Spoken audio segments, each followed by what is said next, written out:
Screen share করলাম আমি। Screen share হয়েছে তো?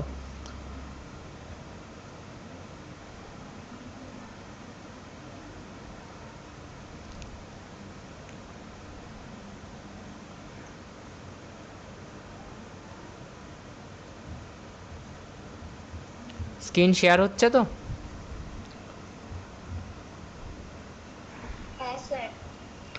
ঠিক আছে, দেখো আজকে আমরা যেটা পড়বো সেটা হচ্ছে ইলাস্টিসিটি। আমরা আগের দিন ইলাস্টিসিটির বেসিক কনসেপ্টটা পড়েছি, আমরা পার্সেন্টেজ মেথডটা কী করে ক্যালকুলেট করতে হয় সেটাও দেখেছি। আজকে আমরা যেটা দেখার চেষ্টা করব, ফার্স্ট থেকেই আমি আরেকবার রিক্যাপ করিয়ে দিচ্ছি, সেটা হচ্ছে ইলাস্টিসিটি বলতে আমরা কি বুঝি। ইলাস্টিসিটি বলতে আমরা যেটা বুঝি সেটা হচ্ছে যে responsiveness to a change in another variable. অর্থাৎ অন্য কোনো একটা ভ্যারিয়েবলে যে চেঞ্জ আসছে তার ফলে যে রেসপন্সিভনেস আসবে, তার ফলে যে রেসপন্সটা আসবে, ঠিক আছে, সেটাকে আমরা ইলাস্টিসিটি বলছি। Responsiveness to a change in other variable. আচ্ছা, অন্য কোনো ভ্যারিয়েবল বলতে কি বোঝানো হচ্ছে? অন্য কোনো ভ্যারিয়েবল বলতে সেটা প্রাইস হতে পারে, সেটা ইনকাম হতে পারে, সেটা অন্য কোনো প্রোডাক্টের প্রাইস হতে পারে। তো এই সমস্ত ফ্যাক্টরগুলোর কারণে যে চেঞ্জটা ডিম্যান্ডের উপর আসবে সেটাকে আমরা ডিম্যান্ড ইলাস্টিসিটি বলবো। বা এই সমস্ত ফ্যাক্টরের কারণে সাপ্লাইয়ের উপরে যে চেঞ্জটা আসবে সেটাকে আমরা সাপ্লাই ইলাস্টিসিটি বলবো। তাহলে ইলাস্টিসিটি বলতে আমরা কি বুঝছি? ইলাস্টিসিটি বলতে আমরা বুঝছি যে কোনো রকম ভ্যারিয়েবলের কোনো রকম চেঞ্জের কারণে ডিম্যান্ড বা সাপ্লাইয়ের উপর যে চেঞ্জটা আসবে, ঠিক আছে, অর্থাৎ প্রাইসের চেঞ্জের কারণে ডিম্যান্ডের উপর যে চেঞ্জটা আসবে সেটাকে আমরা বলছি প্রাইস ইলাস্টিসিটি। ইনকামের চেঞ্জের কারণে ডিম্যান্ডের উপরে যে চেঞ্জটা আসবে সেটা হচ্ছে ইনকাম ইলাস্টিসিটি অফ ডিম্যান্ড। তারপরে অন্য কোনো প্রোডাক্টের প্রাইসের চেঞ্জের কারণে আরেকটা প্রোডাক্ট, তার যে পার্টিকুলার সাবস্টিটিউট প্রোডাক্ট, সেই প্রোডাক্টের ডিম্যান্ডের উপর যে চেঞ্জটা আসবে সেটাকে আমরা বলছি ক্রস ইলাস্টিসিটি। আবার প্রাইসের চেঞ্জের কারণে সাপ্লাইয়ের উপর যে চেঞ্জটা আসবে সেটাকে আমরা বলছি প্রাইস ইলাস্টিসিটি অফ সাপ্লাই। ঠিক আছে, সো বেসিক্যালি আমরা এখানে যেটা কথা বলছি যে বিষয়টা নিয়ে সেটা হচ্ছে ইলাস্টিসিটি মানে কি। তার মানে কোনো একটা ভ্যারিয়েবলের চেঞ্জের কারণে যদি ডিম্যান্ড আর সাপ্লাইয়ের উপর কোনো রকম ইম্প্যাক্ট পড়ে, ডিম্যান্ড আর সাপ্লাইয়ে যদি কোনো রকম চেঞ্জ আসে, তাহলে সেই ঘটনাটাকে আমরা বলছি ডিম্যান্ড ইলাস্টিসিটি বা সাপ্লাই ইলাস্টিসিটি। বোঝা গেল? এবার সেই ভ্যারিয়েবলগুলো কী কী? প্রাইস হতে পারে, ইনকাম হতে পারে, অন্য কোনো প্রোডাক্টের প্রাইস হতে পারে। এই সমস্ত ফ্যাক্টরের কারণেই তো আলটিমেটলি আমরা দেখি যে সাপ্লাই বা ডিম্যান্ডে চেঞ্জ আসে। তো সাপ্লাই বা ডিম্যান্ডে চেঞ্জ আসলেই সেটাকে আমরা ইলাস্টিসিটি বলছি। এইবার এরকম হতে পারে যে ডিম্যান্ড খুব বেশি বেড়ে গেল। ডিম্যান্ড কেন বাড়ছে মাথায় রাখতে হবে, কোনো একটা ভ্যারিয়েবলের কারণে ডিম্যান্ড বাড়ছে। সেই ভ্যারিয়েবলটা কী হতে পারে? সেই ভ্যারিয়েবলটা প্রাইস হতে পারে, সেই ভ্যারিয়েবলটা ইনকাম হতে পারে, সেই ভ্যারিয়েবলটা অন্য কোনো গুডের প্রাইস হতে পারে। যেমন আমরা ফার্স্টের দিকে এক্সাম্পল পড়েছিলাম যে কোকা কোলার যে প্রাইস বেড়ে গেলে পেপসির ডিম্যান্ড বেড়ে যেত। তো অন্য কোনো গুডের প্রাইস হতে পারে, ঠিক আছে। তো আলটিমেটলি কোনো একটা গুডের প্রাইস বেড়ে গেল বা অন্য কোনো গুডের প্রাইস বেড়ে গেল বা ইনকাম বেড়ে গেল বা ওই গুডটারই প্রাইস বেড়ে গেল, এই ক্ষেত্রে এইটা হচ্ছে ওই ভ্যারিয়েবলগুলোর চেঞ্জ। বা আমরা যদি দেখি, ধরো কোনো একটা পার্টিকুলার প্রোডাক্ট, সেই প্রোডাক্টটার প্রাইস কমে গেছে, সেই প্রোডাক্টটার প্রাইস যখন কমে যাবে কি হবে? সেই প্রোডাক্টটার ডিম্যান্ড বেড়ে যাবে, রাইট? আচ্ছা, আবার কারো ধরো ইনকাম বেড়ে গেছে, ইনকাম বেড়ে গেলেও তো তার ডিম্যান্ড বেড়ে যাবে, রাইট? তো প্রাইস কমে যাওয়ার কারণে ডিম্যান্ড বাড়ুক বা ইনকাম বেড়ে যাওয়ার কারণে ডিম্যান্ড বাড়ুক, ডিম্যান্ড যদি খুব বেশি বাড়ে, খুব বেশি বাড়ে বলতে যতটা প্রাইস বাড়ছে, যতটা প্রাইস কমছে তার থেকে ডিম্যান্ড বেশি বাড়ছে। মানে আই মিন টু সে, ধরো 1% প্রাইস কমেছে, প্রাইস কতটা কমেছে? 1% কমেছে, ডিম্যান্ড হয়তো 2% বেড়েছে। ডিম্যান্ড কত পার্সেন্ট বেড়েছে? 2% বেড়েছে। তাহলে যতটা প্রাইস কমলো ততটা ডিম্যান্ড বাড়লো না, ডিম্যান্ড তার থেকে বেশি বাড়লো, ঠিক আছে। এই টাইপের কেসটাকে আমরা বলছি মোর ইলাস্টিক। এটাকে কি বলা হচ্ছে? মোর ইলাস্টিক। যতটা প্রাইস কমছে ডিম্যান্ড তার থেকে বেশি বাড়ছে, বা যতটা ইনকাম বাড়ছে ডিম্যান্ড তার থেকে বেশি বাড়ছে, ঠিক আছে। ইনকাম দিয়ে যদিও এটাকে এক্সপ্লেন করা ঠিক না, ইনকাম দিয়ে এটা অ্যাকচুয়ালি অ্যাপ্রোপ্রিয়েট এক্সপ্লেনেশন নয়, প্রাইস দিয়ে এক্সপ্লেনেশনটা ঠিকঠাক হয় অ্যাকচুয়ালি। তো যতটা প্রাইস কমলো ডিম্যান্ড কী হলো, ডিম্যান্ড কিন্তু তার থেকে বেশি বাড়লো। প্রাইস 1% কমলো, ডিম্যান্ড 2% বাড়লো। এই রকম সিচুয়েশানকে আমরা কি বলছি, এই রকম সিচুয়েশানকে আমরা বলছি মোর ইলাস্টিক। যতটা প্রাইস কমেছে ডিম্যান্ড তার থেকে বেশি বেড়েছে। লেস ইলাস্টিক তাহলে কি, ধরো প্রাইস 1% বেড়েছে, এই 1% কমেছে, ডিম্যান্ড কি হয়েছে, ডিম্যান্ড 0.5% বেড়েছে। তাহলে এই সিচুয়েশানে কি হচ্ছে, প্রাইস যতটা কমছে ডিম্যান্ড কিন্তু তার থেকে বেশি বাড়ছে না, ডিম্যান্ড তার থেকে কম বাড়ছে। কেউ একটা জয়েন হবে, 1 মিনিট।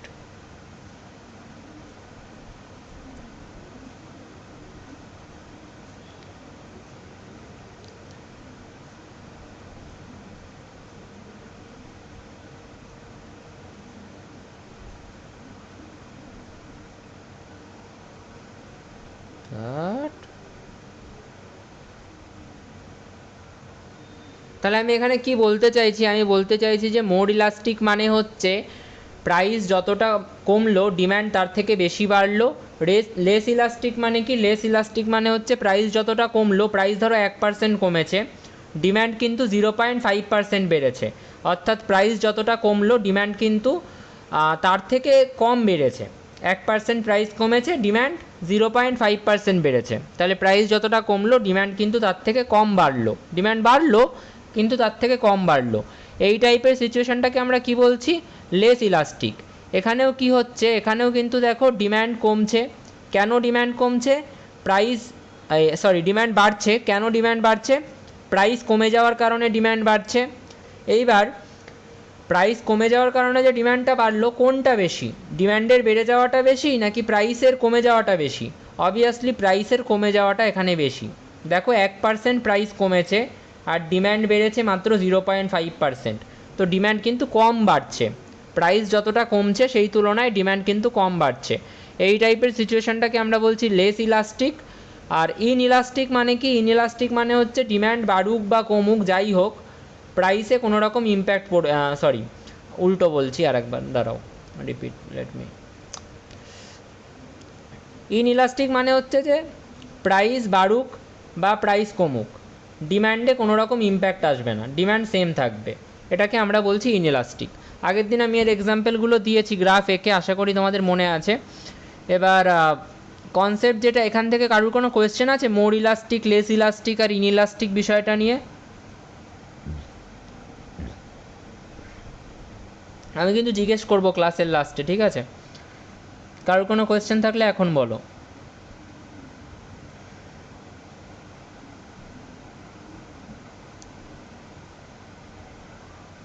ওকে, ঠিক আছে, কারোর কোনো কোয়েশ্চেন নেই যখন, তাহলে আমি ডিম্যান্ডেড ইলাস্টিসিটির যদি ডেফিনেশন আমাকে দিতে হয় তাহলে আমি একটা লাইন দিয়ে প্রত্যেকটা ইলাস্টিসিটির ডেফিনেশন দিতে পারি। সেই একটা লাইন কি, change in dash due to change in dash.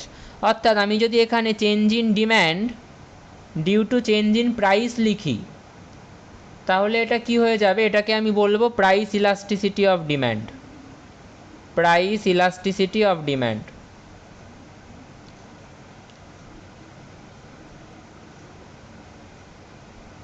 আবার এই ডেফিনেশনটাকেই যদি আমি এখানে change in demand due to change in income লিখি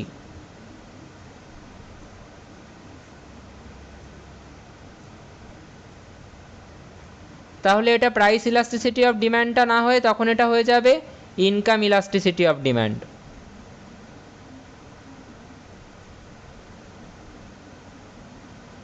আবার আমি এখানে যদি change in demand due to change in price of other commodity, অর্থাৎ অন্য কোনো প্রোডাক্টের প্রাইসের চেঞ্জের কারণে ডিম্যান্ড যদি চেঞ্জ হয়, পেপসির প্রাইসের চেঞ্জের কারণে কোকাকোলার ডিম্যান্ড চেঞ্জ হয়ে গেছে ধরো, তো অন্য কোনো প্রোডাক্টের প্রাইসের চেঞ্জের কারণে যদি ডিম্যান্ড চেঞ্জ হয়, তো change in demand due to change in price of other product, price of other product.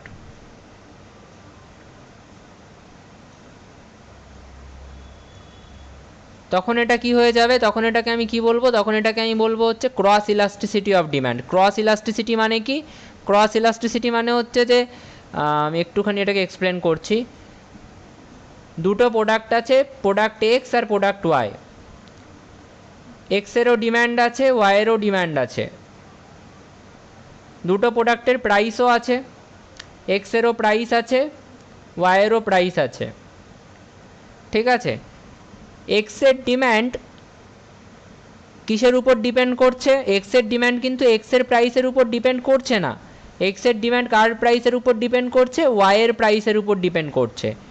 বোঝা গেল? এই কারণে এটাকে আমরা ক্রস ইলাস্টিসিটি বলে থাকি, cross elasticity of demand. Extra ধরো পেপসি আর ওয়াইটা ধরো কোকাকোলা, তাহলে পেপসির ডিম্যান্ড কিন্তু পেপসির প্রাইসের উপর এখানে ডিপেন্ড করছে না, ওটা সেমই আছে। পেপসির ডিম্যান্ড কিসের উপর ডিপেন্ড করছে?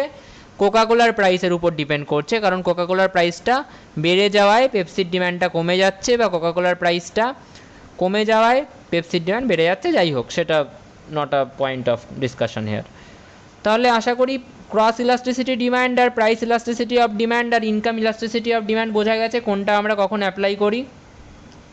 এটাকে আরেকটু মডিফাই করে ডেফিনেশনটাকে কীভাবে লেখা যায়, পার্সেন্টেজ চেঞ্জ দিয়ে লেখা যায়। পার্সেন্টেজ সাইনটা আশা করি সবাই জানো, ডেল্টাকে, ডেল্টা মানে হচ্ছে চেঞ্জ, পার্সেন্টেজ চেঞ্জ দিয়ে লেখা যায়। কিভাবে?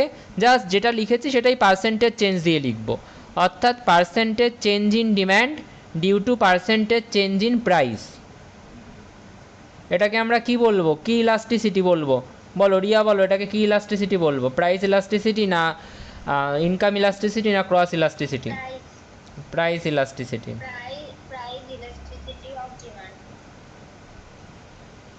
ঠিক আছে, এখানে যদি আমি প্রাইসের জায়গায় ইনকাম বসিয়ে দিই, তাহলে বলো তো উজ্জ্বল, বলো তো প্রাইসের জায়গায় ইনকাম বসিয়ে দিলে এটাকে কি বলা হবে?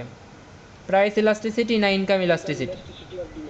Income elasticity of demand. বোঝা গেল কিভাবে এটা চেঞ্জ হচ্ছে? হ্যাঁ,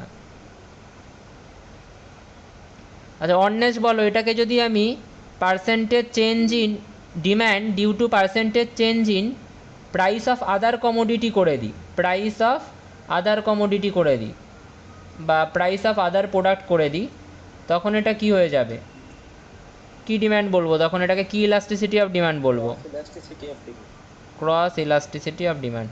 ঠিক আছে, তো জাস্ট তোমাদের কি মনে রাখতে হবে? এই একটা দুটো লাইন এই দুটো লাইন তোমাদেরকে মনে রাখতে হবে। দুটো লাইন বেসিক্যালি সেম, একটাতে চেঞ্জ লেখা আছে, একটাতে পার্সেন্টেজ চেঞ্জ লেখা আছে। যখন আমরা ইলাস্টিসিটি ক্যালকুলেট করি আমরা পার্সেন্টেজের বেসিসেই করি। ঠিক আছে, এমনি ইউনিটে ওটা করা হয় না, পার্সেন্টেজের বেসিসেই করা হয়, যে 1% প্রাইস কমে গেলে ডিম্যান্ড কত পার্সেন্ট বেড়ে যাবে।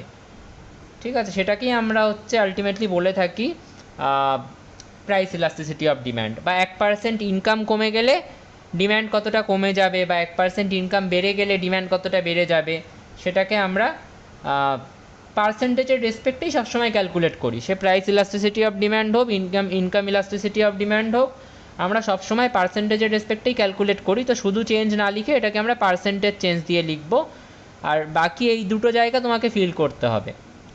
ওকে, আচ্ছা এবার আমরা এইখান থেকে আরেকটা জিনিস দেখে নিই, সেটা হচ্ছে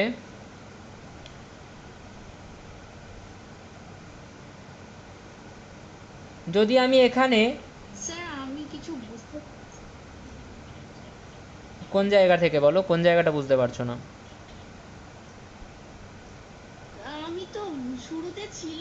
না না, শুরুতে কিছু হয়নি সেরকম, জাস্ট নর্মাল। আমি এখানে যেটা পড়াচ্ছি আমি আরেকবার বলে দিচ্ছি, শোনো। যদি ডিম্যান্ডের চেঞ্জটা ইনকামের চেঞ্জের কারণে হয়, ঠিক আছে, ডিম্যান্ডের change in demand due to change in income, তখন আমরা ওটাকে কি বলছি? Income elasticity of demand. বোঝা গেল?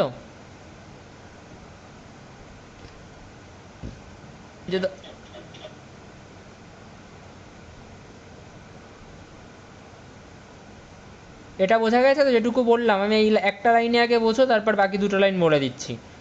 ডিম্যান্ডের চেঞ্জটা যদি ইনকামের চেঞ্জের কারণে হয়, ডিম্যান্ডের ওঠানামাটা যদি ইনকামের ওঠানামার কারণে হয়, তাহলে আমরা সেটাকে ইনকাম ইলাস্টিসিটি অফ ডিম্যান্ড বলছি। বোঝা গেছে? আচ্ছা, ডিম্যান্ডের চেঞ্জটা যদি প্রাইসের ওঠানামার কারণে হয়, প্রোডাক্টের প্রাইসটার দাম বেড়ে যাওয়ার কারণে বা প্রোডাক্টের প্রাইসটার দাম কমে যাওয়ার কারণে হয়, তখন আমরা সেটাকে প্রাইস ইলাস্টিসিটি অফ ডিম্যান্ড বলছি। বোঝা গেল?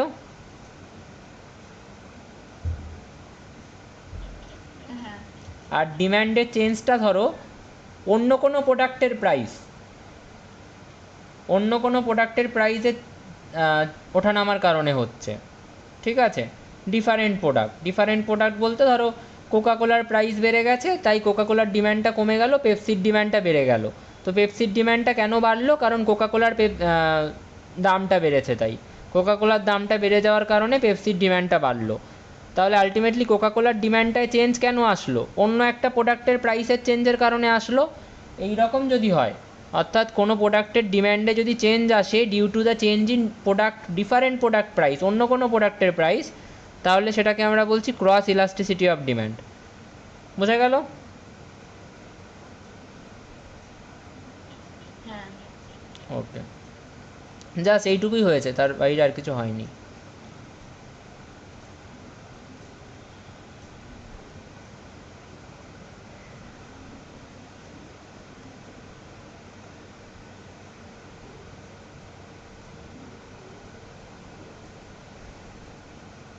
আচ্ছা, এবার যদি এরকম হয় যে চেঞ্জ ইন সাপ্লাইয়ের চেঞ্জ হচ্ছে কিসের কারণে? ডিউ টু চেঞ্জ ইন প্রাইসের চেঞ্জের কারণে সাপ্লাইয়ে চেঞ্জ আসছে, অর্থাৎ প্রাইস বেড়ে যাওয়ার কারণে সাপ্লাই বেড়ে যাচ্ছে বা প্রাইস কমে যাওয়ার কারণে সাপ্লাই কমে যাচ্ছে। তাহলে সাপ্লাইয়ের চেঞ্জটা কিসের কারণে আসছে? প্রাইসের চেঞ্জের কারণে। এরকম হলে আমরা সেটাকে কি বলবো? আমরা সেটাকে বলবো প্রাইস ইলাস্টিসিটি অফ সাপ্লাই। বোঝা গেল কি বললাম? তাহলে এই একটা লাইন থেকে তুমি সাপ্লাই ইলাস্টিসিটিরও ডেফিনেশন মুখস্থ করে ফেলতে পারবে, তুমি ডিম্যান্ড ইলাস্টিসিটিরও ডেফিনেশন মুখস্থ করে ফেলতে পারবে। তাহলে যদি সাপ্লাইয়ের চেঞ্জ আসে due to change in price, তাহলে সেটাকে আমরা কি বলছি? Price elasticity of supply. এটাকেই আমরা পার্সেন্টেজ চেঞ্জ দিয়ে লিখতে পারি, অর্থাৎ percentage change in supply due to percentage change in price.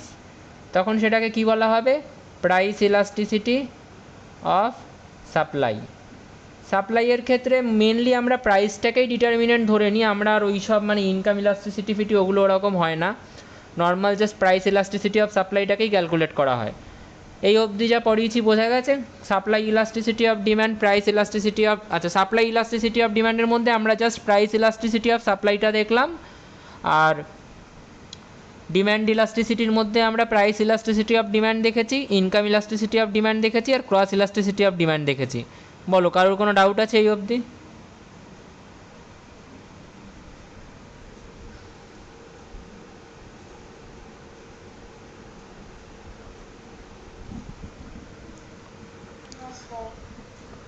আচ্ছা, আমরা যদি টাইপসগুলো দেখতে চাই, এটা কিসের টাইপ দেখতে চাইছি? এটা কিন্তু আমরা দেখতে চাইছি হচ্ছে ডিম্যান্ডের যে ইলাস্টিসিটি অফ ডিম্যান্ড আছে, সেই ইলাস্টিসিটি অফ ডিম্যান্ডের কী কী টাইপ হতে পারে। ইলাস্টিসিটি অফ ডিম্যান্ডের মূলত আমরা তিনটে টাইপ এখানে পড়বো, যে তিনটে টাইপ অলরেডি আমি বলে দিয়েছি। একটা হচ্ছে প্রাইস ইলাস্টিসিটি অফ ডিম্যান্ড, যেটাকে আমরা ইপি দিয়ে লিখছি।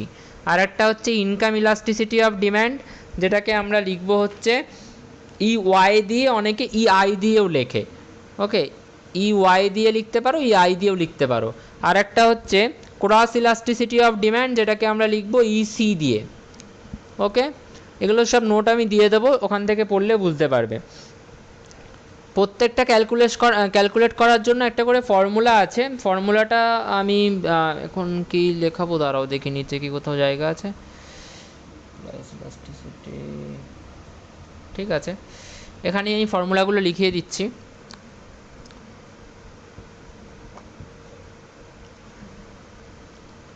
প্রাইস ইলাস্টিসিটি অফ ডিম্যান্ডের ফর্মুলা হচ্ছে del Q by del P into P by Q. এখানে ডেল কিউটা কি? ডেল কিউটা হচ্ছে Q one minus Q zero. Del পিটা কি? P one minus P zero. Q one বলতে কি বলছি? কিউ ওয়ান বলতে তুমি এটা ভাবতে পারো যে increased or decreased quantity demand, অর্থাৎ ডিম্যান্ড যে আমি বলছি না যে ডিম্যান্ড বেড়ে যাবে বা ডিম্যান্ড কমে যাবে, তো ডিম্যান্ড বেড়ে যাওয়া বা কমে যাওয়ার পরে যে অ্যামাউন্টটা হবে সেটা হচ্ছে Q one, increased or decreased amount of demand.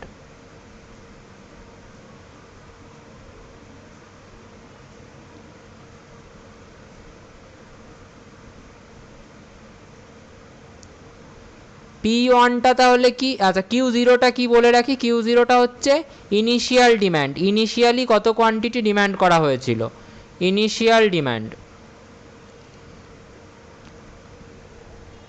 তাহলে ধরো একটা প্রোডাক্টের ডিম্যান্ড 20 ইউনিট ছিল, ঠিক আছে, এখন প্রাইস 20 ইউনিট ছিল, প্রাইস তখন ছিল সাপোজ 10 রুপিস, প্রাইসটা বেড়ে গেল, প্রাইসটা বেড়ে কত হলো, প্রাইসটা বেড়ে 15 রুপিস হয়ে গেল। এবার ডিম্যান্ডটা কি হবে, তাহলে ডিম্যান্ডটা কমে গেল, কমে গিয়ে সাপোজ হয়ে গেছে 13 ইউনিট। তাহলে এখানে কিউ ওয়ানটা আর কিউ জিরোটা কি কেউ বলতে পারবে, কিউ ওয়ানটা কত আর কিউ জিরোটা কত?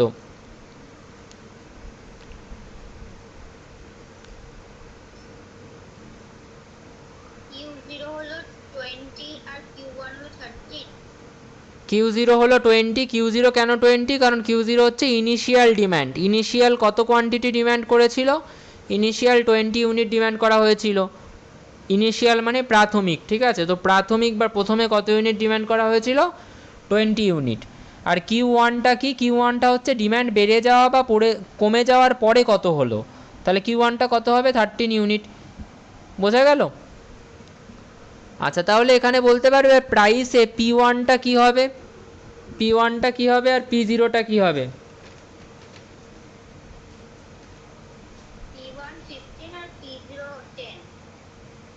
পি ওয়ান 15 আর পি জিরো 10, আচ্ছা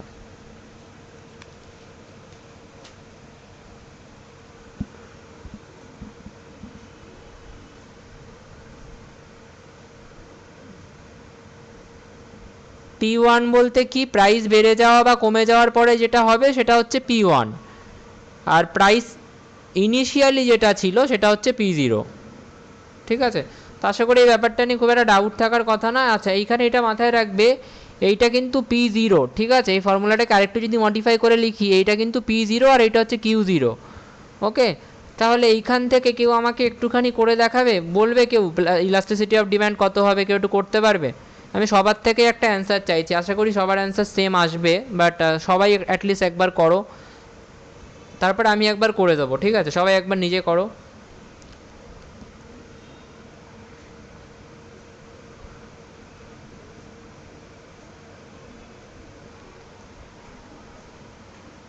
আচ্ছা আমি করে দিচ্ছি, ফর্মুলাটা কি, del Q by del P, প্রথমে আমাকে ডেল কিউটা বের করতে হবে, ডেল কিউ মানে কি, ডেল কিউ, ঠিক আছে করো, ডেল কিউ মানে কি Q one minus Q zero, তারপরে আমাকে ডেল পি বের করতে হবে, ডেল পি মানে কি P one minus P zero, ঠিক আছে, আর আমাকে কি বের করতে হবে, P zero by Q zero. তো এই প্রত্যেকটা জিনিসই তো কোয়েশ্চেনে দেওয়া আছে। কিউ ওয়ানটা কত, 20, তাহলে আমি কিউ ওয়ানের জায়গায় 20 বসাবো, কিউ জিরোর জায়গায়, সরি কিউ ওয়ানটা ইনক্রিজ ডিক্রিজ, হ্যাঁ কিউ ওয়ানটা 20 নয়, কিউ ওয়ানটা 13, সরি 13 মাইনাস 20, মাইনাস 0 পয়েন্ট কত এসছে আমি করে নিই, ঠিক আছে, 13 মাইনাস 20, আর পি ওয়ানটা কত, পি ওয়ানটা দেখো, পি ওয়ানটা 15 আর পি জিরোটা হচ্ছে 10, তাহলে 15 minus 10 into P zero by Q zero, P zero কত 10 আর কিউ জিরো কত, কিউ জিরো হচ্ছে 20, এটাকে ক্যালকুলেট করলে কত আসছে, এবার এই ক্যালকুলেশনটা তো তোমরা আশা করি পারবে, কত আসছে,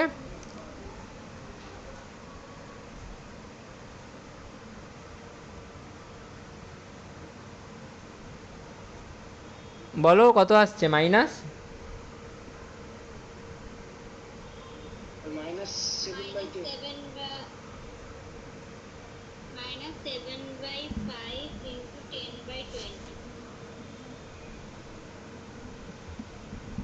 মানে মাইনাস 0.7, তাই তো?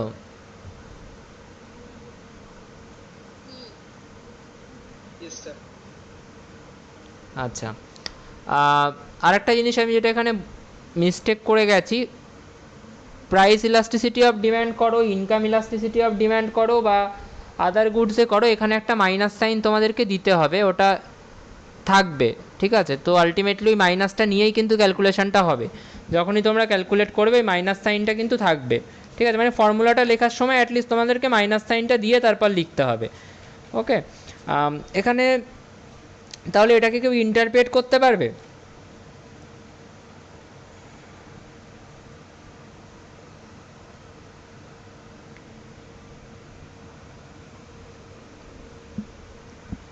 কত এসছে? -0.7 এসছে, তাই তো? এটাকে ইন্টারপ্রেট করো দেখি। এটার ইন্টারপ্রিটেশন কিভাবে করতে হয়? ইন্টারপ্রিটেশনটা হচ্ছে যে 1% প্রাইস যদি বাড়ে, ডিম্যান্ড, স্যার ওটা ফর্মুলাতে যদি মাইনাস থাকে তাহলে এমনিও তো বেরিয়েছে -0.7, তাহলে শুধু 0.7। হ্যাঁ হ্যাঁ ওটা ঠিক আছে, ওটাতে ইন্টারপ্রিটেশন চেঞ্জ হয় না, ওটা নিয়ে সমস্যা হবে না। মাইনাসেই বেরোবে, এমনিতেও মাইনাসেই বেরোবে।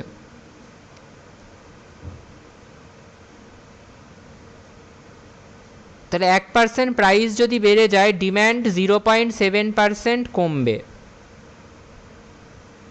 আর 1% প্রাইস যদি কমে যায়, ডিম্যান্ড 0.7% বাড়বে। এটাই হচ্ছে এটার ইন্টারপ্রিটেশন। তাহলে প্রাইস ইলাস্টিসিটি অফ ডিম্যান্ডের যে ভ্যালুটা আসলো তাকে আমরা এইভাবেই ইন্টারপ্রেট করব। বোঝা গেছে? ইনকাম ইলাস্টিসিটি অফ ডিম্যান্ডের ফর্মুলাটা আমি এখানে লিখে দিচ্ছি। এটার অঙ্কটা করার পরে নিচে এটা ইন্টারপ্রিটেশনে এটা লিখে দেব। হ্যাঁ অবশ্যই লিখতেই হবে। ইনকাম ইলাস্টিসিটি অফ ডিম্যান্ডের ফর্মুলাটা কি? এটা হবে হচ্ছে del Q by del Y. Del ওয়াইটা মানে হচ্ছে ইনকাম, ইনকামে কতটা চেঞ্জ হলো, ইন্টু ওয়াই বাই কিউ। কিউও বলতে পারো, কিউ জিরোও বলতে পারো। আর ক্রস আচ্ছা ডেল ওয়াইটা কী করে বেরোবে বলে দিই, এগুলো সব নোটে দেওয়া থাকবে, তাও এখানে একবার করিয়ে দিচ্ছি। ডেল ওয়াইটা বেরোবে y1 মাইনাস y0 করে। অর্থাৎ ফার্স্টে তোমার ইনকাম কত ছিল আর ইনকাম বেড়ে বা কমে কত হয়েছে, সেই যে ডিফারেন্সটা সেটা হচ্ছে ডেল ওয়াই। আর ডেল কিউটা তো কী করে বেরোবে আগে এখানে করাই আছে। আর ক্রস ইলাস্টিসিটি অফ ডিম্যান্ড কী করে ক্যালকুলেট করবে? ক্রস ইলাস্টিসিটি অফ ডিম্যান্ডের ফর্মুলা হচ্ছে ডেল কিউ বাই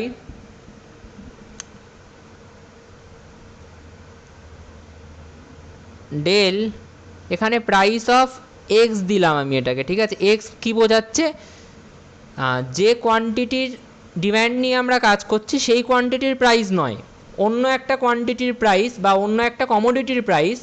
যে কমোডিটি নিয়ে আমরা কাজ করছি সেই কমোডিটির প্রাইস নয়। ধরো আমরা ওয়াই আর এক্স নিয়ে কাজ করছি, দুটো প্রোডাক্ট ওয়াই আর এক্স। তো ওয়াইয়ের ক্রস ইলাস্টিসিটি মানে কি? সেটা এক্সের প্রাইসের উপর ডিপেন্ড করবে, পি অফ এক্সের উপর ডিপেন্ড করবে। তাহলে আমরা del Q by del P X করবো, ইন্টু কী করবো, পি এক্স বাই ওয়াই, এই P X by Q zero. Del P X কী করে বেরোবে? P X one minus P X zero. অর্থাৎ ওই যে এক্স কমোডিটিটা তার প্রাইস বেড়ে বা কমে কত হলো মাইনাস আগে কত ছিল, সেইটা হচ্ছে ডেল পি এক্স। ঠিক আছে, আমি যখন এটার অঙ্ক করাবো তখন এটা আরও ক্লিয়ার হয়ে যাবে। আপাতত জাস্ট এই ফর্মুলাগুলো লিখে রাখতে পারো চাইলে। আচ্ছা আমরা এবার দেখে নিই যে প্রাইস ইলাস্টিসিটি অফ ডিম্যান্ড যেটা আমরা পড়লাম কত রকমের হতে পারে। তো যেটা হচ্ছে এখানে প্রথম টাইপ আমরা পড়বো সেটা হচ্ছে পারফেক্টলি ইলাস্টিক আর পারফেক্টলি ইনইলাস্টিক। পারফেক্টলি ইলাস্টিক আর পারফেক্টলি ইনইলাস্টিক। পারফেক্টলি ইলাস্টিক মানে কি? পারফেক্টলি ইলাস্টিক মানে কি যে ডিম্যান্ড এই প্রাইস বাড়লে, আচ্ছা আগে আমাকে বলো তো পারফেক্টলি ইনইলাস্টিকটা তো তোমরা বলতে পারবে। পারফেক্টলি ইনইলাস্টিক মানে কি? প্রাইস বাড়লে ডিম্যান্ড বেড়ে যায় না কমে যায়?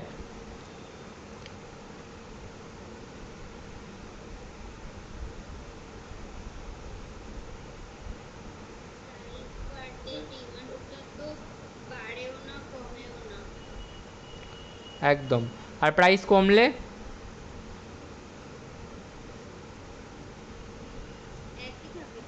একই থাকে।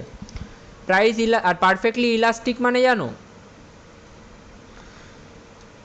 পারফেক্টলি ইলাস্টিক মানে হচ্ছে যে হ্যাঁ বাড়বে কমবে অবশ্যই, কিন্তু কতটা বাড়বে কমবে সেটা হচ্ছে দেখার। তো বিষয় হচ্ছে যে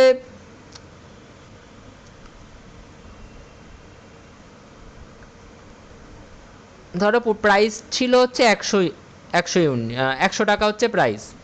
এবার ডিম্যান্ড কতটা ছিল, সাপোজ ডিম্যান্ড ছিল হচ্ছে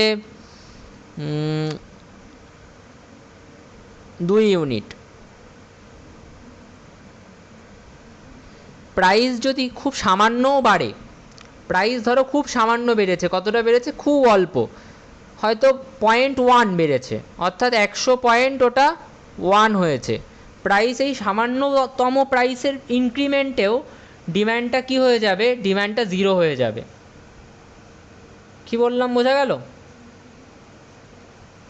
প্রাইস যদি খুব সামান্যও বাড়ে ডিম্যান্ডটা কি হবে, প্রাইসটা যদি খুব সামান্যও বাড়ে ডিম্যান্ডটা কি হবে, 0 হয়ে যাবে, মানে ডিম্যান্ড থাকবেই না আর।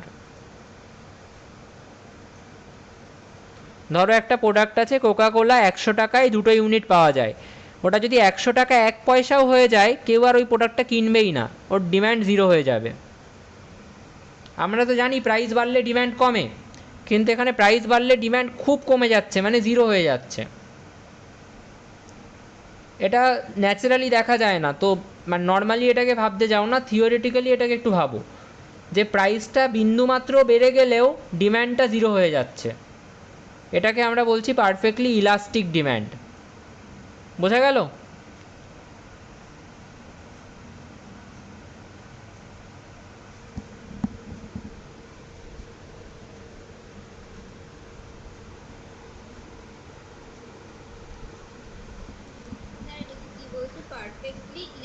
পারফেক্টলি ইলাস্টিক ডিম্যান্ড, হ্যাঁ।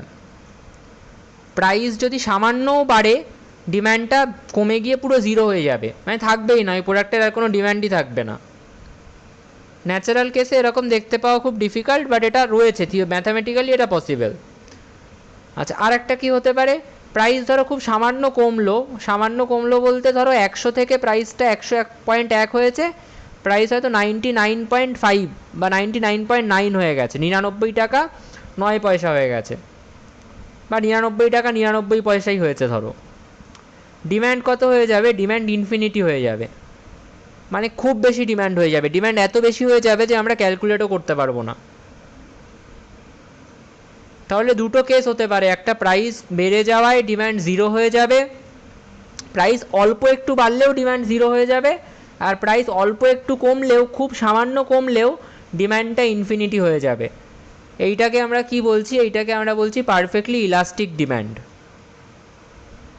আমি যদি এটাকে গ্রাফিক্যালি রিপ্রেজেন্ট করতে চাই, ওয়াই অ্যাক্সিসে আমরা কি নেব, কোয়ান্টিটি ডিম্যান্ড,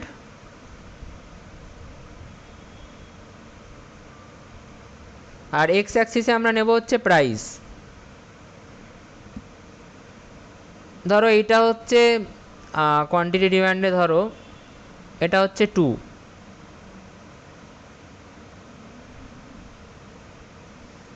আচ্ছা, আর প্রাইস ধরো এটা 100, এটা 99.99, আর এর ঠিক এর উপরেরটা হচ্ছে 100.01 বা 100.1। আচ্ছা, এটা হচ্ছে সাপোজ 100.1, আর ঠিক এর নিচেরটা হচ্ছে, এই পয়েন্টটা হচ্ছে 99.99। যখন প্রাইস 100 তখন কোয়ান্টিটি ডিম্যান্ড কত, প্রাইস যখন 100 তখন কোয়ান্টিটি ডিম্যান্ড কত, তাড়াতাড়ি বলো। 2 ইউনিট। তাহলে কোথায় হবে পয়েন্টটা, 2 ইউনিট কোয়ান্টিটি ডিম্যান্ড, প্রাইস কতটা, প্রাইস হচ্ছে 100, মানে এখানে 2 ইউনিট উপরে গিয়ে তারপর 100 তে। ঠিক আছে, তাহলে এইটা হচ্ছে আমাদের ফার্স্ট পয়েন্ট। সেকেন্ড পয়েন্টটা কি আছে,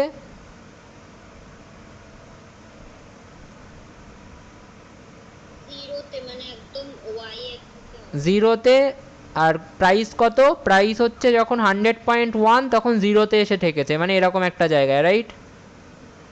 ঠিক আছে, আর থার্ড পয়েন্টটা কোথায়, প্রাইস 99, প্রাইস হচ্ছে 99.9, আর কোয়ান্টিটি ডিম্যান্ড কত, ইনফিনিটি, মানে কোথায় এরকম, মানে আমরা তো সীমা নেই তো তার কোনো, কোথায় একটা হবে, কিন্তু এই লাইন বরাবর হবে, এই 99.99 এর লাইন বরাবর কোনো একটা জায়গায় হবে, রাইট? এখন আমার পক্ষে লাইনটাকে তো পুরো এই ওয়াই অ্যাক্সিস এক্স অ্যাক্সিসটাকে টেনে নিয়ে গিয়ে আমি তখন বলতে পারি না যে আমি ইনফিনিটিটাকে মেপে দেখাবো তোমাদের, সেটা তো পসিবল না। বোঝা গেল?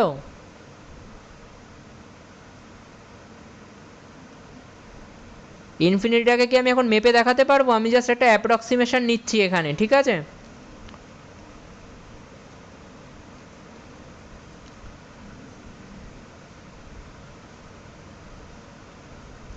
বোঝা না গেলে বলো একটু।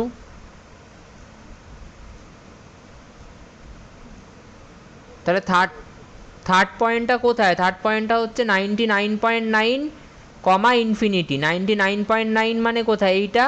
আর ইনফিনিটি মানে কোথায়? ইনফিনিটির তো কোনো শেষ নেই, মানে আমি এখানে এই দিকে ইনফিনিটি অবধি যাব, তারপরে 99.99 অবধি উঠবো, মানে এরকম একটা জায়গায় উঠবো, রাইট?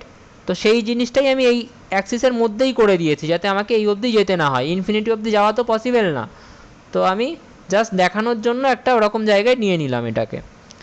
এবার তাহলে আমি যদি এই পয়েন্টগুলোকে কানেক্ট করি তাহলে কীরকম দেখতে হবে দেখো। অলমোস্ট হরাইজন্টাল একটু থাকবে চেঞ্জ, কারণ অলমোস্ট হরাইজন্টাল অ্যাক্সিসের মতো দেখতে, parallel to X Axis.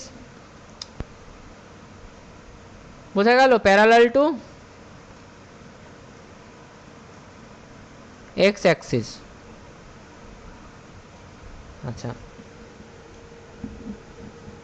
Price elasticity কি করে ক্যালকুলেট করে? Del Q by del P into P by Q. করো তো এখানে, ক্যালকুলেট করো তো কত হবে, আমাকে একটু বলো তো, তাড়াতাড়ি করো, ডেটা তো উপরে দেওয়াই আছে, ক্যালকুলেট করো। যে কোনো দুটো সেট নিয়ে করো। এইটাকে ধরো তুমি P0 ধরে নাও, এটাকে P1 ধরে নাও, আর এটাকে Q0 ধরে নাও, এটাকে Q1 ধরে নাও। ধরে নিয়ে বলো প্রাইস ইলাস্টিসিটি অফ ডিমান্ড কত হবে।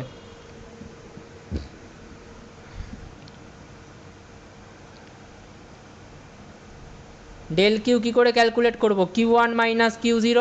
Q1 মাইনাস Q0 মানে কি? 0 মাইনাস 2। ডেল পি কী করে ক্যালকুলেট করবো? P1 minus P0। P1 minus P0 মানে কত? P1 হচ্ছে 100.1 আর P0 হচ্ছে 100, মানে 0.1। আচ্ছা, আর কি দিয়ে মাল্টিপ্লাই করবো এটাকে? P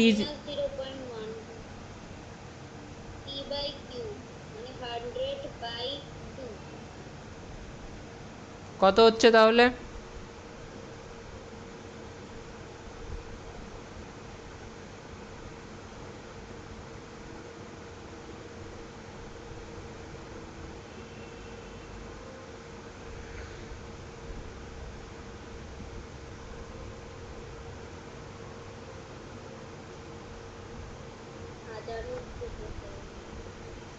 হাজার হচ্ছে।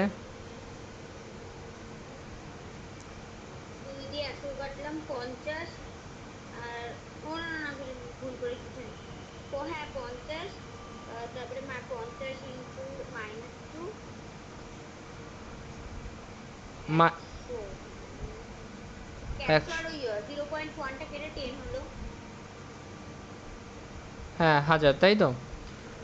তাই তো, তার মানে এখান থেকে আমরা কি বুঝতে পারছি? আমরা বুঝতে পারছি যে প্রাইসের 1% কমে যাওয়ার কারণে ডিম্যান্ড 1000% বেড়ে গেছে।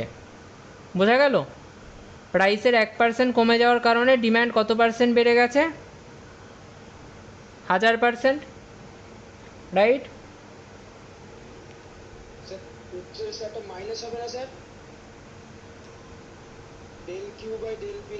হ্যাঁ হ্যাঁ, হবে হবে হবে হবে।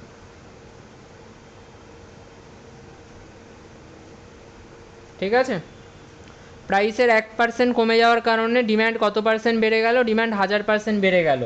তো একটু লজিক্যালি ভাবো, এরকম কোনো দিন হতে পারে একটা জিনিসের দাম 1 টাকা কমে গেছে আর তুমি তার ডিম্যান্ড বাড়িয়ে দিয়েছো 1000 গুণ? সেটা হতে পারে না। তো আমরা এটাকে কিভাবে লিখি? আমরা এটাকে লিখি একটা স্পেশাল কেস হিসেবে। সেই স্পেশাল কেসটা কি?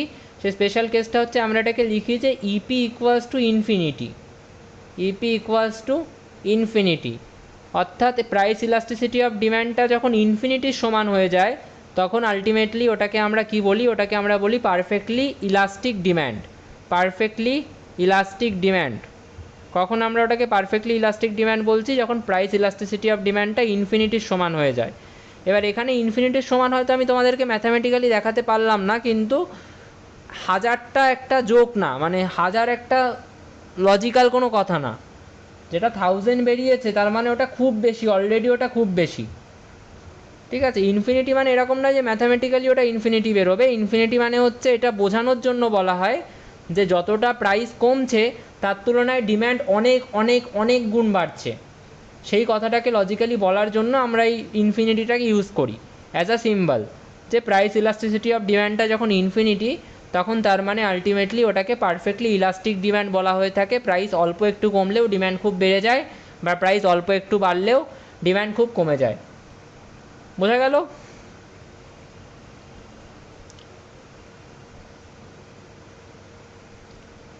তাহলে যদি কোয়েশ্চেনে দেওয়া থাকে যে ইপি ইকুয়ালস টু, কোয়েশ্চেনে যদি দেওয়া থাকে যে ইপি ইকুয়ালস টু ইনফিনিটি, প্রোডাক্টটা কী টাইপের প্রোডাক্ট, পারফেক্টলি ইলাস্টিক, মানে প্রোডাক্টটার মধ্যে কী টাইপের ডিম্যান্ড দেখা যাবে, পারফেক্টলি ইলাস্টিক ডিম্যান্ড না পারফেক্টলি ইনইলাস্টিক ডিম্যান্ড, তখন কি বলবে?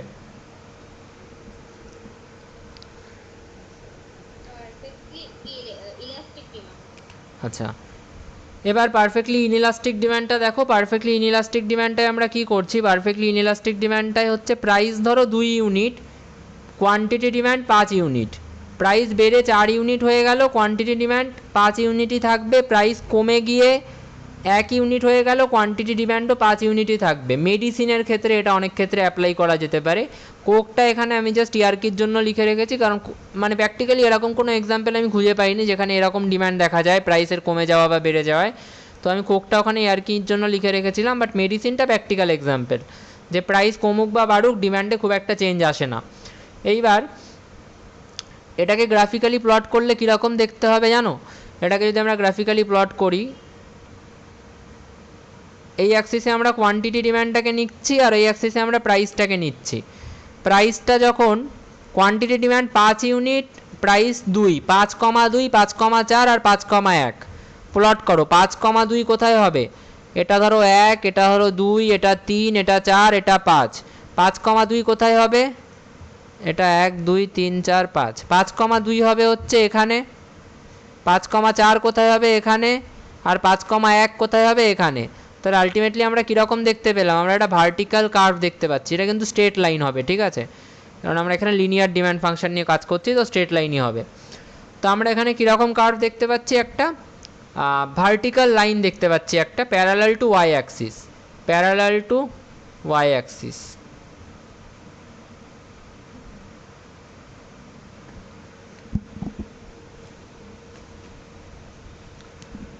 আচ্ছা, এখানে উজ্জ্বল এখানে ক্যালকুলেট করতে পারবে ইলাস্টিসিটি অফ ডিম্যান্ড। এটা ধরো P0, এটা ধরো P1, আর এটা ধরো হচ্ছে Q0, আর এটা হচ্ছে Q1। Elasticity of demand calculate করতে পারবে? করো করো, তাড়াতাড়ি করো।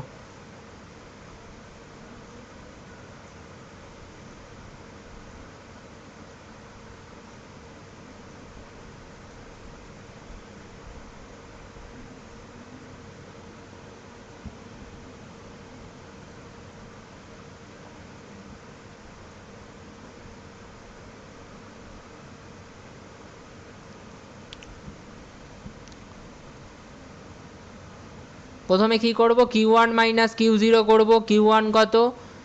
5, Q0 কত? 0। তাহলে 0 বাই P1 মাইনাস P0 করব, মানে P1 মাইনাস P0, 4 মাইনাস 2 মানে 2। P0 বাই Q0, P0 কত? 2, আর Q0 কত? Q0 হচ্ছে 5। 0 হবে অ্যান্সার একদম। তাহলে ইপির ভ্যালু কত আসলো? এখানে ইপির ভ্যালু আসলো হচ্ছে 0।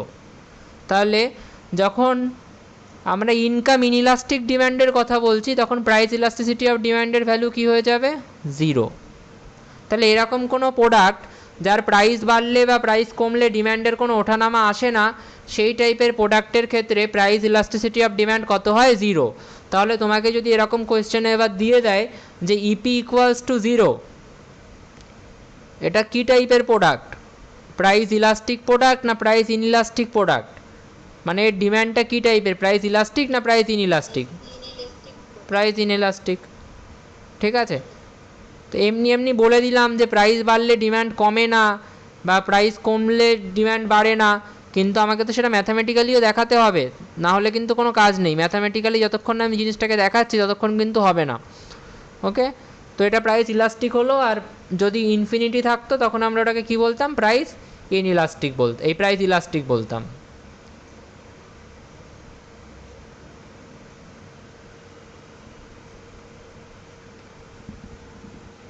আচ্ছা, ইউনিটারি ইলাস্টিক ডিম্যান্ডটা কী জিনিস? ইউনিটারি ইলাস্টিক ডিম্যান্ডটা হচ্ছে যে সাপোজ আরেকটা যেটা আছে, এটা third type, unitary elastic demand.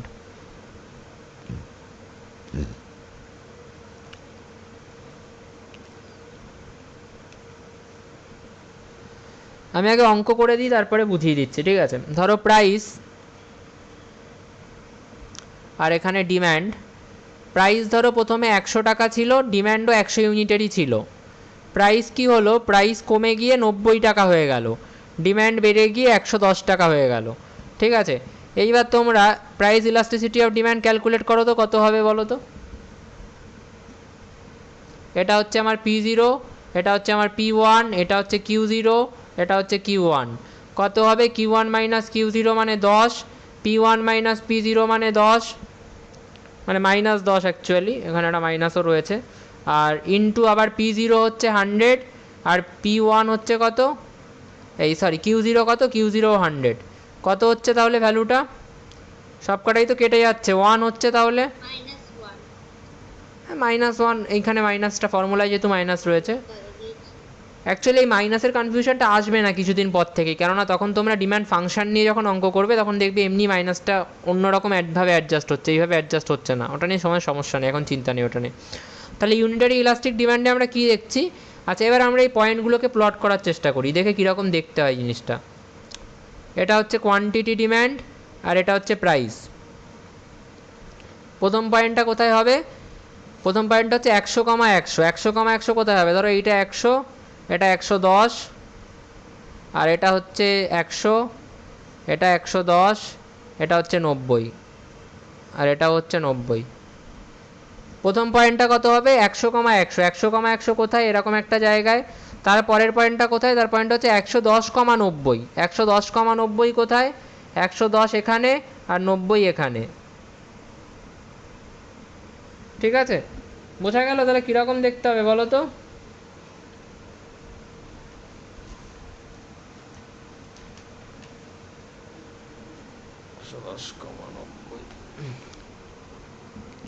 আচ্ছা, আরেকটা পয়েন্ট নিয়ে নিই, 10% করে যদি এটাকে বাড়াই, ধরুন আরেকটা পয়েন্ট হচ্ছে 99, আর তাহলে এটা 10% কমবে, মানে 10% মানে হচ্ছে 11ই কমবে, 99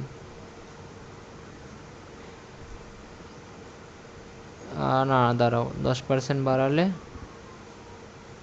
এটা 10% কমবে। হ্যাঁ ঠিক আছে, থার্ড পয়েন্টটা ধরো 99, অর্থাৎ প্রাইস বেড়ে গেছে, বেড়ে কত হয়েছে? 99 হয়েছে, আর ডিমান্ড কমে গেছে, কমে গিয়ে কত হয়েছে? 99 হচ্ছে। কিচ্ছু করিনি আমি, এখানে 10% বাড়িয়েছি, আর তাহলে এখানেও 10% কমিয়েছি।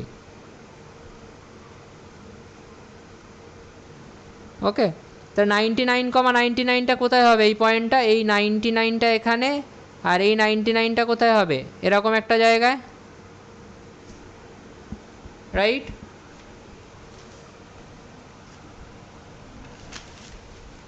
বোঝা গেছে? তাহলে এই পয়েন্টগুলোকে এবার কানেক্ট করো।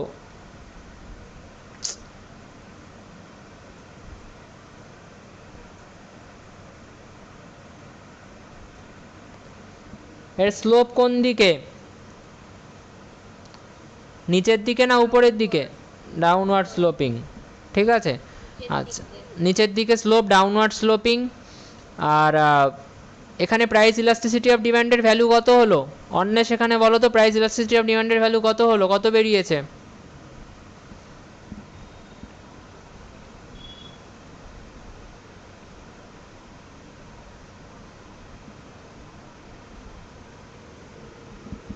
প্রাইস ইলাস্টিসিটি অফ ডিমান্ডের ভ্যালু কত বেরিয়েছে? 1। তার মানে কি 1 যখন প্রাইস ইলাস্টিসিটি অফ ডিমান্ডের ভ্যালু বেরোবে তখন সেটাকে আমরা কি বলবো? Unitary elastic demand. ইউনিটারির ইউনিট মানে কি? ইউনিট মানে হচ্ছে 1। আর তখন আমরা কীরকম ডিমান্ড কার্ভ দেখতে পাবো? তখন আমরা ডাউনওয়ার্ড স্লোপিং ডিমান্ড কার্ভ দেখতে পাবো। এটা গেল ইউনিটারি ইলাস্টিক ডিমান্ড। আর আর দুটো কনসেপ্ট হয়, greater than unitary elastic demand আর less than unitary elastic demand. Greater than unitary elastic demand কিছুই না, আলটিমেটলি আমি একটা করে দেখিয়ে দিই গ্রেটার দ্যান ইউনিটারি ইলাস্টিক ডিমান্ডটা।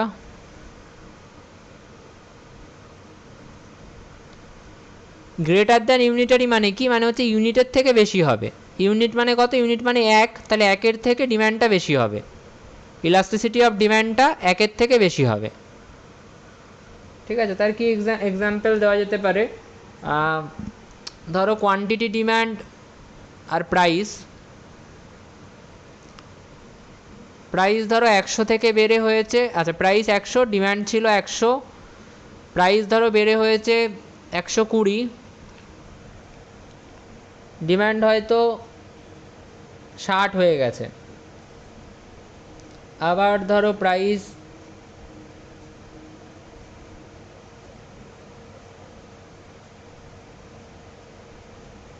কমেছে, প্রাইস কমে ধরো হয়েছে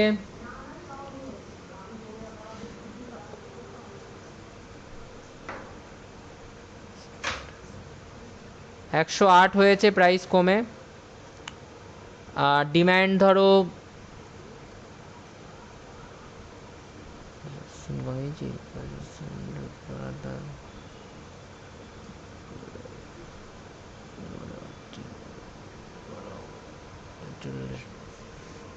একটা মিনিট,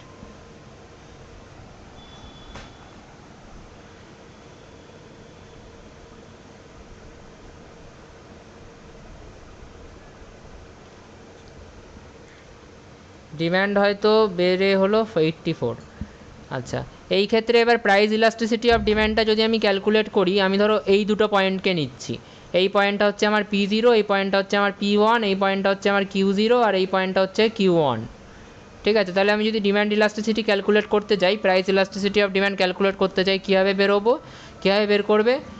Q1 মাইনাস Q0 প্রথমে করো। Q1 মাইনাস Q0 করলে কত হচ্ছে? -40। ফর্মুলার মাইনাসটা তোমরা দিয়ে দিও, অসুবিধা নেই, ওটা নিয়ে কোনো। আর P1 মাইনাস P0 করলে কত হচ্ছে? 20 into P0 by Q0। P0 কত ছিল? 100, Q0 কত ছিল? 100। কত হচ্ছে তাহলে? ইপি কত হচ্ছে? প্রাইস ইলাস্টিসিটি অফ ডিমান্ডের ভ্যালু কত হচ্ছে? 2, রাইট? তাহলে প্রাইস ইলাস্টিসিটির ভ্যালুটা 1-এর থেকে বেশি আসছে তো?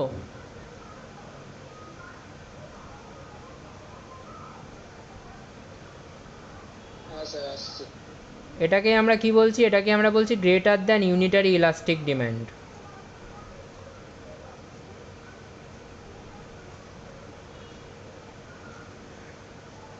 গ্রাফিক্যালি এটাকে একবার দেখে নাও। গ্রাফিক্যালি এটাকে কীভাবে দেখবো? পয়েন্টগুলোকে জাস্ট প্লট করবো, আর কিচ্ছু না। পয়েন্টগুলো কী কী? 100, 100, 120, 60। 100, 100টা কোথায় হবে? এরকম একটা জায়গায়। 120, 60টা কোথায় হবে? 120, 60 এরকম একটা জায়গায় হবে। আর আর একটা পয়েন্ট হচ্ছে 108, 84, 108, 84 এরকম একটা জায়গায় হবে। আমি আর দেখাচ্ছি না, এটা এরকম ডাউনওয়ার্ড স্লোপিংই হবে এটাও। এটা আমরা কখন পেলাম? যখন ইপি এর ভ্যালু গ্রেটার দ্যান 1। ঠিক আছে, আর লেস দ্যান ইউনিটারি ইলাস্টিকটাও খুব সিম্পল। লেস দ্যান ইউনিটারি ইলাস্টিকে কী হবে? ইপি এর ভ্যালুটা লেস দ্যান 1 আসবে। ঠিক আছে, তাহলে আমরা কী কী পেয়েছি? আমরা 5টা টাইপ পেলাম। 5টা টাইপের মধ্যে একদম প্রথমে আমি যে টাইপ লিখে স্টার্ট করেছিলাম, আমরা 5টা টাইপ পেলাম। প্রথমে আমরা পারফেক্টলি ইলাস্টিক পেলাম, পারফেক্টলি ইনইলাস্টিক পেলাম। তারপরে আমরা আর কি টাইপ পেলাম, আমরা ইউনিটারি ইলাস্টিক পেলাম, যেখানে কত ছিল, প্রাইস ইলাস্টিসিটি অফ ডিম্যান্ডের ভ্যালু ছিল 1 এর ইকুয়াল। এখানে আমরা পারফেক্টলি ইলাস্টিকে প্রাইস ইলাস্টিসিটি অফ ডিম্যান্ডের ভ্যালু কত পেয়েছিলাম, ইনফিনিটি। পারফেক্টলি ইনইলাস্টিকে কত পেয়েছিলাম, 0। আর একটা কী পেয়েছি, গ্রেটার দ্যান ইউনিটারি ইলাস্টিক, যেটায় ইলাস্টিসিটির ভ্যালু কত এসেছিল, গ্রেটার দ্যান 1। আর একটা পেলাম লেস দ্যান ইউনিটারি ইলাস্টিক, যেটায় আমাদের প্রাইস ইলাস্টিসিটি অফ ডিম্যান্ডের ভ্যালু আসলো লেস দ্যান 1। তাহলে এই 5টা কেস আমরা দেখলাম, এই 5টা কেস হতে পারে প্রাইস ইলাস্টিসিটি অফ ডিম্যান্ডে, এই 5টাই কেস পসিবল। এবার আমাকে বলো এই 5টা কেস থেকে কারোর কোনো ডাউট আছে কিনা।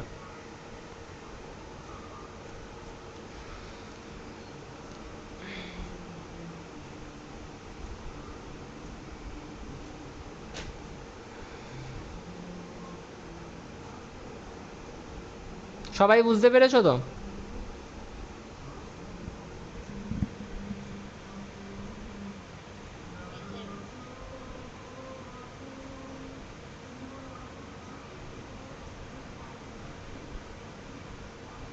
একটা মিনিট হোল্ড করো।